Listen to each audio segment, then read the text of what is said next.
बिस्मिल्लाहिर्रहमानिर्रहीम। अहलन व सहलन। इक़रा महदुल हाफ़िज़ात बिशावर शारिया मयस्सर जमात आलिया अव्वल मज़मून रियाज़ुस सालिहीन सबक नंबर 12 बाब नंबर 3 बाबुस सब्री सबर के बयान में क़ाल अल्लाह तआला या अय्युहल्लज़ीना आमनुस्बिरू वस्साबिरू। तर्जुमा देखिए, अल्लाह तबारक व तआला का इरशाद है, ए अहले ईमान साबित कदम रहो और इस्तिक़ामत रखो। आयत का शान नज़ूल अल्लामा इब्न जुज़ी रहमतुल्लाह ने लिखा है, इस आयत का शान नज़ूल एक नमाज के बाद दूसरी नमाज के इंतज़ार करने के बारे में हुआ है। आयत में देखिए, या अय्युहल्लज़ीना आमनू इस्बिरू। इस्बिरू सबर से है, इसका लफ्ज़ी माना रोकने और बांधने के हैं और इस्तिलाह कुरान और सुन्नत में नफ्स को खिलाफ तबा चीज़ों पर जमाए रखने को सबर कहा जाता है। उलमा ने सबर की 3 अक़साम बयान की हैं। नंबर 1 सबर अला ताआत, यानी जिन कामों का अल्लाह ताला ने और उसके रसूल सल्लल्लाहु अलैहि वसल्लम ने हुक्म दिया है, इनकी पाबंदी ख़्वाह तबीयत पर कितनी ही शाख हो, लेकिन इस पर नफ्स को जमाए रखना। नंबर 2 सबर अनिल मासी, यानी जिन चीज़ों से अल्लाह ताला और उसके रसूल सल्लल्लाहु अलैहि वसल्लम ने मना फरमाया है, वो नफ्स को कितनी ही अच्छी और लजीज मालूम हो, लेकिन नफ्स को उससे रोकना। नंबर 3 सबर अला मसाइब, यानी मुसीबत और तकलीफ पर सबर करना, हद से ज़्यादा परेशान न होना, और इन सब को सबर कहा जाता है। अल्लामा क़तादा रहमतुल्लाह फरमाते हैं, मुराद अल्लाह ताला की अताअत पर सबर करना है। और अल्लामा कल्बी रहमतुल्लाह फरमाते हैं, बला और मुसीबत पर सबर करना मुराद है। वस्साबिरू, ये भी सबर से है, इसके माना है दुश्मन के मुकाबले में साबित कदम रहना। पहले आम सबर का हुक्म है, अब इसमें खास सबर मैदान जंग के सबर का बयान है।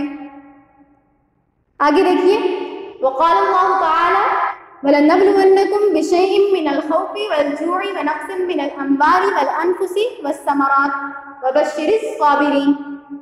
तर्जुमा, अल्लाह तबारक व तआला ने फरमाया, और हम तुम्हें आजमाएंगे किसी कदर खौफ और भूख और माल और जानों और मेमों के नुकसान से, वबश्शिर साबिरीन, और तुम सब्र करने वालों को खुशखबरी सुना दो।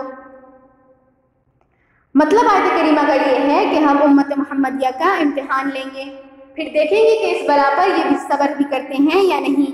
इसलिए जब भी आजमाइश आए तो उस पर सब्र करना चाहिए, परेशान नहीं होना चाहिए।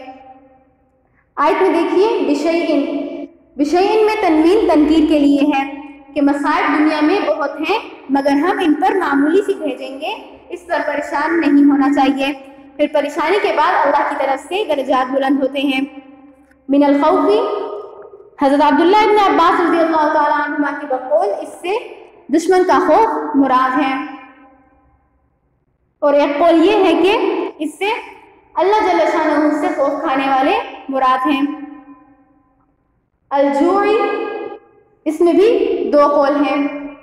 नंबर 1 कहत साली मुराद है, नंबर 2 रमज़ान के रोज़े मुराद हैं।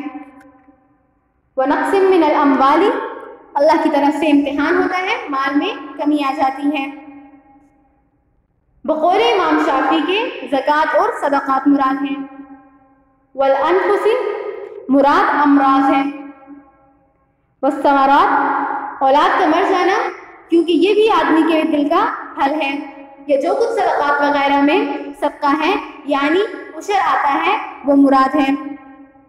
आखिर आयत में देखिए, वबश्शिरिस साबिरीन, जो इन तमाम आज़माइशों में सब्र करते हैं और सवाब की नीयत करते हैं, इनके लिए इस पर अजर मिलेगा, ऐसे लोगों को खुशखबरी दी गई है। आगे देखिए, वक़ाल तआला इन्नमा युवफ़्फ़ास्साबिरून अजरहुम बिग़ैरि हिसाब, और फरमाया जो सब्र करने वाले हैं इनको बेशुमार सवाब मिलेगा।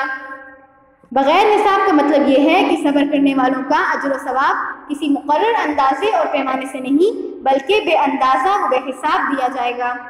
जैसा कि एक रिवायत में आता है, हज़रत क़तादा रहमतुल्लाह कहते हैं कि हज़रत अनस रज़ियल्लाहु ताला अन्हु ने फरमाया कि नबी करीम सल्लल्लाहु अलैहि वसल्लम ने इरशाद फरमाया था कि क़यामत के दिन मीज़ान अदल कायम की जाएगी, अहले सबका आएंगे तो उनको तोलकर अजर सवाब दे दिया जाएगा। इसी तरह बाकी इबादत, नमाज, हज वगैरह इबादत वालों को उनकी इबादत तोलकर हिसाब से इसका पूरा अजर दे दिया जाएगा।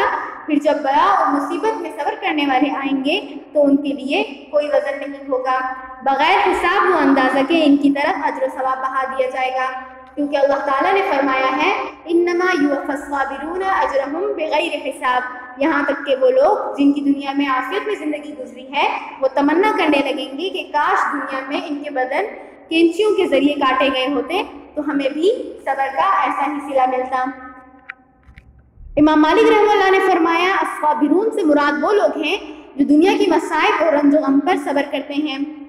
बाज़ दूसरे मुफस्सिरीन ने फरमाया साबिरीन से मुराद वो लोग हैं जो मासी से अपने नफ्स को रोकें। अल्लामा क़र्तुबी रहमतुल्लाह ने इसी दूसरे माना की तायीद की है। इमाम औज़ाई रहमतुल्लाह हज़रत अली रज़ियल्लाहु ताला अन्हु से नक़ल फरमाते हैं कि हर इबादत करने वाले को अंदाजे या वज़न करके अजर दे दिया जाएगा, मगर सब्र करने वालों को बग़ैर हिसाब के मिलेगा। आगे देखिए, वक़ाल तआला वलमन सबरा वग़फ़रा इन्न ज़ालिका लमिन आज़मिल उमूर। और फरमाया जो सब्र करे और कसूर माफ़ कर दे तो ये हिम्मत के काम है। मतलब यह है कि जिसने जालिम के जुल्म पर सब्र किया, इंतकाम नहीं लिया बल्कि माफ़ कर दिया, तो ये सब्र और आफू शरान मतलूब है। ऐसा आदमी अफ़ज़लुन नास है, इंतकाम और बदला ना ले।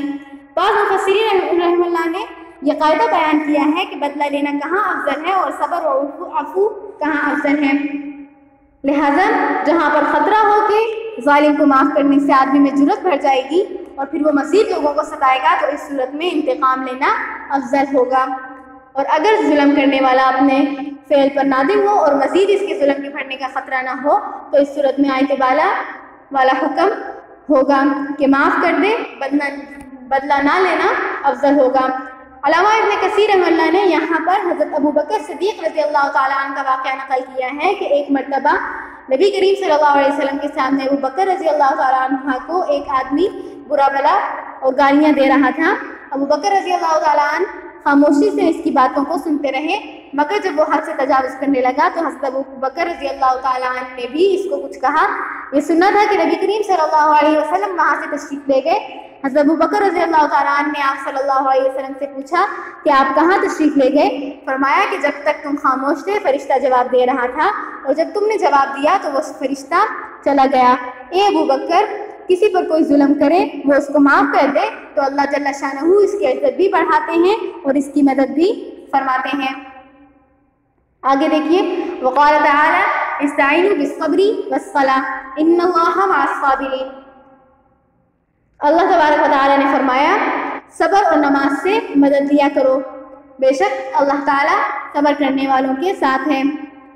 इस आयत करीमा में मुसलमानों को खिताब फरमाकर कहा जा रहा है कि हर किस्म के हवाइज, मसाइब और तकालीफ को दूर करने का नुस्खा दो चीज़ों में है। नंबर 1 सब्र, नंबर 2 सलात। कुरान और हदीस की इस्तिलाह में सब्र के 3 शोबे हैं। नंबर 1 अपने नफ्स को हराम और नाजायज़ चीज़ों से रोकना। नंबर 2 तआत व इबादत की पाबंदी पर मजबूर करना। नंबर 3 मसाइब व आफात पर सब्र करना। तो अब मतलब ये हुआ कि जो भी मसाइब व आफात आए इसको अल्लाह ताला की तरफ से समझना और सवाब की उम्मीद रखना और कोई गलत कलमा मुँह से न निकालना।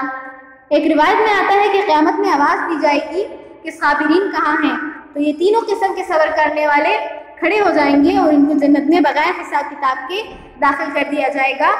और आयत इन्नमा युवफ़्फ़ास-साबिरून अजरहुम बिग़ैरि हिसाब में भी इसकी तरफ इशारा है। अस्सलाह तमाम परेशानियों से निजात दिलाने वाली दूसरी चीज़ नमाज है।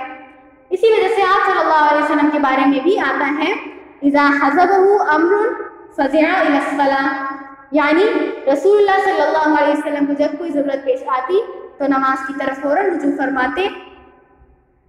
इसी तरह दूसरे अंबिया अलैहिस्सलाम और सहाबा कराम रज़ियल्लाहु ताला अन्हुम और अस्लाफ के हालात में भी यही बात कसरत से मिलती है कि जब भी इनको कोई परेशानी लाहक होती तो वह नमाज की तरफ मुतवज्जा होते। आगे देखिए, वक़ाल तआला वलनब्लुवन्नकुम हत्ता नअलमल मुजाहिदीन मिनकुम वस्साबिरीन, और फरमाया और हम तुम लोगों को आजमाएंगे ताकि तुम में जो लड़ाई करने वाले और साबित कदम रहने वाले हैं इनको मालूम कर लें। मतलब आयत करीमा का ये है कि अल्लाह जल्ल शानहू लोगों का इम्तिहान लेते हैं ताकि मालूम हो जाए कि इनमें से कौन सच्चे हैं और कौन झूठे हैं। नीस वल आयातु फिल अम्रि बिस्सब्रि व बयान फ़ज़लिही कसीरतुन व मारूफ़तुन, यानी सब्र और उसकी फजीलत के मुतालिक कसरत के साथ आयात मौजूद हैं। अब यहाँ सवाल पैदा होता है कि अल्लाह के इल्म में तो अज़ल से है कि कौन सच्चा है और कौन झूठा है, तो अब इम्तिहान लेने का क्या फ़ायदा। जवाब मुफस्सिरीन कराम ने इसका जवाब ये दिया है कि मुराद यहाँ ये है कि अल्लाह ताला लोगों पर ज़ाहिर कर दे कि कौन सच्चा है और कौन झूठा है, ताकि लोगों को भी मालूम हो जाए कि इनमें से कौन सच्चा है और कौन झूठा। दूसरा जवाब ये दिया जाता है कि नालम से मुराद ज़हूर व वक़ू है, यानी जो चीज़ अल्लाह ताला के इल्म में पहले से थी अब इसका वक़ू वो ज़हूर होकर इल्म के मुताबिक हो जाए। ये हमारा आज का सबक है, इसे अच्छी तरह समझ लीजिए और नोट कर लीजिए। जज़ाकुमुल्लाहु खैर व आखिरु दावाना अनिल हम्दुलिल्लाहि रब्बिल आलमीन। अस्सलामु अलैकुम व रहमतुल्लाहि व बरकातुहू।